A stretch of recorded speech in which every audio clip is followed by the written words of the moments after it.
기상재난 경고, 한반도, 심상치 않은 징후 포착. 다음 주 4월 27일 월요일 한반도에 천둥과 번개를 동반한 위험한 비구름이 접근할 가능성이 커지고 있습니다. 이번 강수는 평범한 봄비가 아닙니다. 최신 기상 데이터들은 대기 붕괴에 가까운 불안정 신호를 동시에 가리키고 있습니다.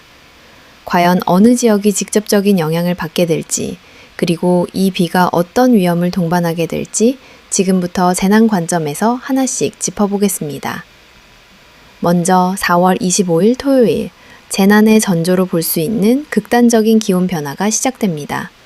새벽 시간, 전국 곳곳에서 강한 복사냉각 현상이 발생할 가능성이 큽니다. 하늘은 맑고 바람은 멎은 상태. 이 조건은 지표의 열을 한순간에 빼앗아 아침 기온을 예상보다 급격히 끌어내리는 매우 위험한 패턴입니다.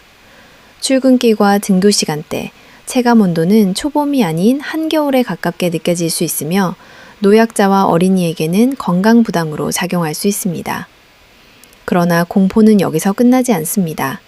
오후가 되면 상황은 완전히 뒤집힙니다. 동쪽에서 밀려오는 강력한 고기압이 차가운 공기를 순식간에 밀어내며 전국 대부분 지역에서 이례적인 고온 현상을 유발하겠습니다. 몇 시간 사이 계절이 바뀌는 수준의 급격한 기온 반전. 이처럼 큰 일교차는 대기를 더욱 불안정하게 만들며 이후 발생할 폭발적인 기상 변동의 연료 역할을 하게 됩니다. 동시에 대기질도 급격히 악화됩니다. 토요일 오전까지는 비교적 안정적이던 공기가 오후부터 정체되기 시작하면서 미세먼지와 오염물질이 쌓이기 시작합니다. 특히 토요일과 일요일 새벽, 서쪽 지역을 중심으로 이산화질소 농도가 위험 수준에 근접하며 일부 지역에서는 호흡기 자극과 두통을 유발할 수 있는 대기질이 예상됩니다. 보이지 않는 공기 속 위험이 서서히 쌓여가는 구간입니다.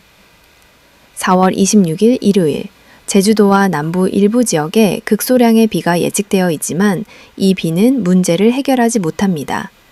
일본 규슈 인근 저기압의 영향으로 발생하는 이번 강수는 땅을 적시기에는 턱없이 부족한 수준이며 오히려 대기 상층의 불안정성만 키우는 역할을 하게 됩니다. 일요일 역시 고기압 영향으로 따뜻한 공기가 계속 유입되며 한반도 상공에는 에너지가 계속 축적됩니다. 그리고 가장 위험한 시점, 4월 27일 월요일입니다.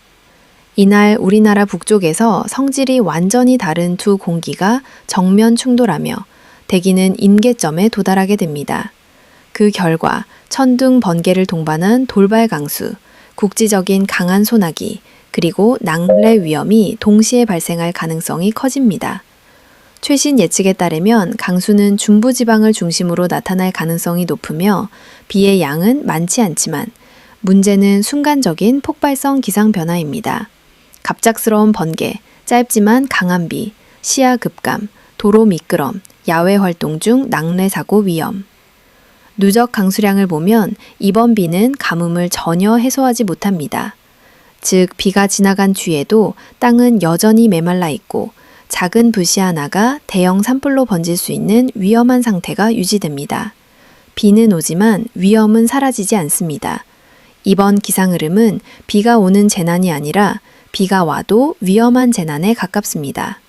당분간 산불 화재, 낙뢰 사고, 급변 기상으로 인한 안전사고 모두에 대한 최고 수준의 경계가 필요해 보입니다. 이상 한반도를 둘러싼 위험한 기상 시나리오였습니다. 끝까지 방심하지 마시기 바랍니다.